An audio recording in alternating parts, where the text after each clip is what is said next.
उन्हें कभी अनमना प्रधानमंत्री, इलेक्टेड पीएम कहा गया, तो कभी एक्सीडेंटल पीएम। कुछ के लिए वे गैर राजनीतिक प्रधानमंत्री थे, तो कुछ के लिए दरबारी पीएम। सही मायने में डॉक्टर मनमोहन सिंह ऐसे प्रधानमंत्री थे जिनके 10 साल के कार्यकाल के दौरान देश के नागरिकों को सूचना का अधिकार अधिनियम, शिक्षा का अधिकार अधिनियम, वन अधिकार अधिनियम संशोधन, खास सुरक्षा अधिनियम, भूमि सुधार और अधिग्रहण अधिनियम और मनरेगा जैसे आधा दर्जन से अधिक ऐसे संवैधानिक और लोकतांत्रिक अधिकार मिले जिन पर किसी भी नागरिक को गर्व होना चाहिए। बेशक 2009 से 2014 तक का उनका दूसरा कार्यकाल विवादों में घिरा रहा, लेकिन यह जग जाहिर हो चुका है कि जिस 2G स्पेक्ट्रम और कोयला घोटाले की वजह से उनकी सरकार पर पॉलिसी पैरालिसिस के आरोप लगे, वे कोर्ट में दम तोड़ चुके हैं। देखते ही देखते ऐसा कथानक घड़ा गया जिसने उनकी छवि को दागदार बना दिया। मनमोहन सिंह कोई खांटी राजनेता नहीं थे और इसे उन्होंने कभी छिपाए भी नहीं।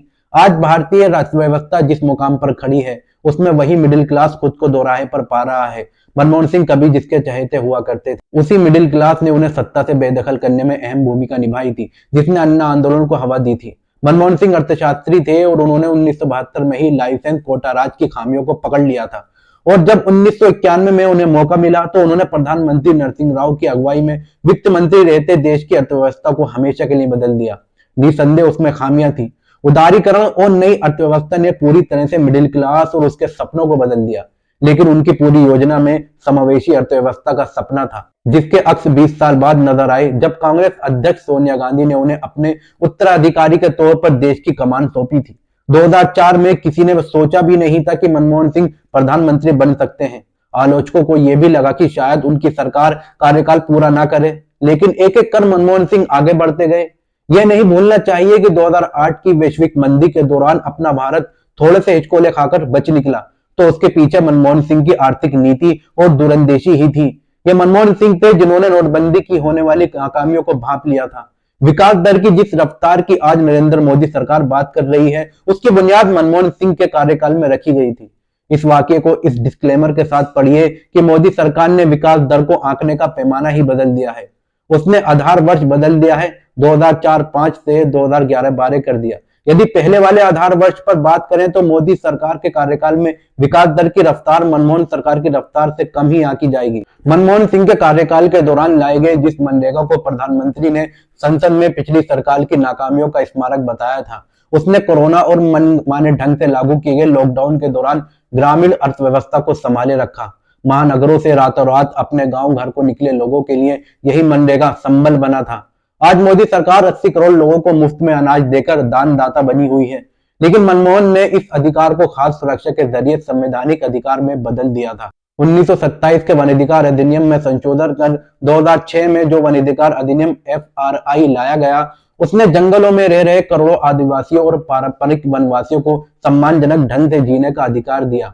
सूचना का अधिकार ने सरकार और नौकरशाहों की जवाबदेही सुनिश्चित करने में अहम भूमिका निभाई है, जिसे आज कमजोर किया जा रहा है। आज जब वे नहीं हैं, मार्क्सवादी कम्युनिस्ट पार्टी के पूर्व महासचिव प्रकाश करात शायद अफसोस करें कि उन्होंने एक तत्कालीन रूप से गैर जरूरी मुद्दे पर मनमोहन सरकार से समर्थन वापस लिया था। 2009 में माकपा ने भारत अमेरिका परमाणु समझौते के बाद समर्थन वापस लेकर यूपीए सरकार को संकट में डाल दिया था। अमेरिका आज जो होना है वह लेकिन इसके जनवादी तरीके से आगे बढ़ रही सरकार को धक्का लगा था।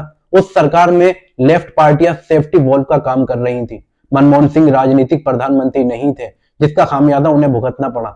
वे ज्यादा नहीं बोलते थे, जो कि एक ज्यादा पढ़े लिखे और इंटेलिजेंट लोगों की पहचान होती है, लेकिन जब वो बोलते थे उनकी बातें अंतरराष्ट्रीय मंचों पर सम्मान के साथ सुनी जाती थी।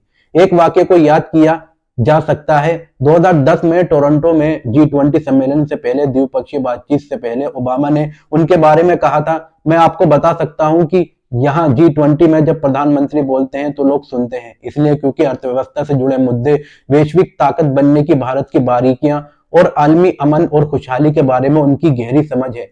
बेशक उनसे भी गलतियां हुई, जैसे कि उन्होंने यूपीए सरकार के समय सहयोगी दलों के दबाव में कई ऐसे फैसले लिए जिससे सरकार के परफॉर्मेंस पर असर पड़ा, वरना यूपीए का पहला कार्यकाल आर्थिक सामाजिक गैर बराबरी दूर करने की दिशा में मील का पत्थर है। मनमोहन सिंह भले ही गैर राजनीतिक प्रधानमंत्री थे, इसके बावजूद इनकी तुलना चीन के देंग शियाओपिंग से की जा सकती है, जिन्होंने 1978 में चीन में आर्थिक सुधार पर बोलते हुए चीन का नक्शा ही बदल दिया। हालांकि कम्युनिस्ट शियाओपिंग से तुलना कांग्रेस के लोगों को भी नागवार गुजर सकता है, मगर ध्यान रहे यह तुलना सिर्फ आर्थिक सुधारों तक ही सीमित है। मनमोहन सिंह ने शायद मीडिया के चाल चलन को अपने कार्यकाल के अंतिम दौर में काफी पहले ही भांप लिया था। 2013 में ही मीडिया ने नरेंद्र मोदी के सुर में सुर मिलाना शुरू कर दिया था, जिसका खामियाजा यूपीए और मनमोहन सिंह को उठाना पड़ा। इसके बावजूद इस कम बोलने वाले प्रधानमंत्री ने मीडिया का सामना करने से गुरेज नहीं किया। 2014 में जाते जाते डॉक्टर मनमोहन सिंह ने कहा था, मीडिया की तुलना में इतिहास उनके प्रति दयालु होगा। इतिहास आपको याद रखेगा। डॉक्टर मनमोहन सिंह।